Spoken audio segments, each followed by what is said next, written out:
जूनागढ़ के मेंदरडा का खड़ पिपली गांव, जहां के किसानों की व्यथा सुनकर आपका दिल भी रो पड़ेगा।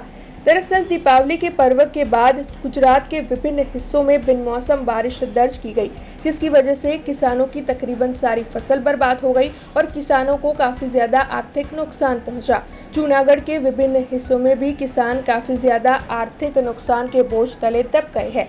तब मेंदरडा के खड़पिपली गांव के ये किसान हैं जो अपनी व्यथा सुना रहे हैं, जो आइए हम आपको भी सुनाते हैं। खरेखर काले अमे जोयुं के अपना मुख्यमंत्री जे खरेखर असरग्रस्त जे विस्तारो हता एनी मुलाकात लीधी अने पोतानी संवेदनशीलता पोताए दाखवी ए बदल अमे बधा खेडूत एनो खूब खूब हृदयथी आभार व्यक्त करीए छीए। परंतु अमारे मुख्यमंत्री साहेब ने एटली ज रजूआत हवे करवानी छे के खरेखर एने जमीनी स्तर पर जोयुं छे तो हवे आ सहायथी आ खेडूत बेठो थई शके एवी कोई परिस्थिति छे नहीं। तो खरेखर साचा हितमां जो एने खेडूतनी मदद ज करवी होय तो एनुं देवुं माफ थाय संपूर्ण अने खेडूत पाछो देवामांथी ऊभो थई अने पोते पोतानी रीते पगभर थई अने खेतीने ई समृद्ध बनावे एना प्रयत्न खेडू माटे करे। एना माटे अमे बधाय खेडू आज मेंदरडा तालुकाना तमाम खेडूत वती हूँ सरकारश्रीने रजूआत करूँ छूं अने एने विनंती करूँ छूं।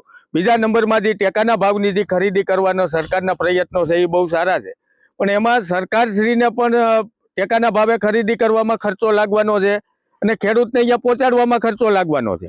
तो ए बने खर्चो बचावी अने जे अटाणे मार्केटिंग यार्डनी अंदर जे भावो छे ए भावनो जे डिफरन्स छे આજે જે માંડવી વેચાય છે એનો જે ડિફરન્સ હોય એ સરકારશ્રી પોતે નિરીક્ષણ કરાવી એના અધિકારીઓ પાસે જે ડિફરન્સના વધારાના પૈસા છે એ ડાયરેક્ટ ખેડૂતના ખાતામાં ઝડપથી જમા થાય અને શિયાળુ પિત્તની અંદર આ પૈસા આવ્યા પછી ખેડૂત પાછો ઊભો થઈ અને નવું વાવેતર કરીને પોતાના માટે એ આગળ વધે ને દેશના વિકાસ માટે તે હરણફોડ દોટ ભરે અને દેશના વિકાસમાં જીડીપી દરની અંદર એ વધારો કરે तो खरेखर आ देवामांथी एक फेरी खेडू मुक्त थाय तो ज आखो देश समृद्ध बनशे।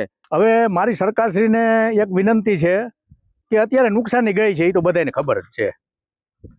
नुकसानी 100% गई छे, नुकसानी वगरनो खेडूत गोतीने मने बतावे के आने नुकसानी नथी, बधाने नुकसानी छे। तो अत्यारे खेडूतोने नाणांनो प्रॉब्लेम छे, बीजुं कांई नथी। नाणां भीड़ने हिसाबे नवुं वावेतर करवुं होय तो हुं करवुं? तो सरकार सहाय ने बदले खेडूतोने जे देणुं माफ करी अने नवुं धिराण तात्कालिक धोरणे आपी दीए એટલે ખેડૂત છે એ બધું મંડે લેવા અને મંડે વાવવા। અને અત્યારે ઘણા લોકોએ એવી જાહેરાતો કરી છે કે અમે અમારી વસ્તુ ખેડૂતની યાંત્રિક સાધનો હોય કે બીજું XYZ કાંઈ પણ કે અમે પડતર કિંમતે જે અમને પ્રોડક્શન કિંમત પડતર થાય છે એ કિંમતે આપીએ છીએ। તો હું સરકારને એમ કહેવા માગું છું કે સરકારી નિગમો છે, સરકારી જે કાંઈ એના બધાય છે એ બિયારણ છે, ખાતર છે, એ પડતર કિંમતે ખેડૂતોને આપો તો ખેડૂત બેઠો થાય અને ખેડૂત કામે લાગે। બાકી નગર આ 5 વર્ષે ખેડૂત ઊભો થવાનો નથી। બસ મારી આ સરકારને વિનંતી છે કે તમે તાત્કાલિક ધોરણે કંઈક કરો તો ખેડૂતને કંઈક સહાય મળે। हमसे जुड़े रहने के लिए हमारे YouTube चैनल को सब्सक्राइब करें और नई वीडियो की नोटिफिकेशन के लिए बेल आइकॉन को दबाएं।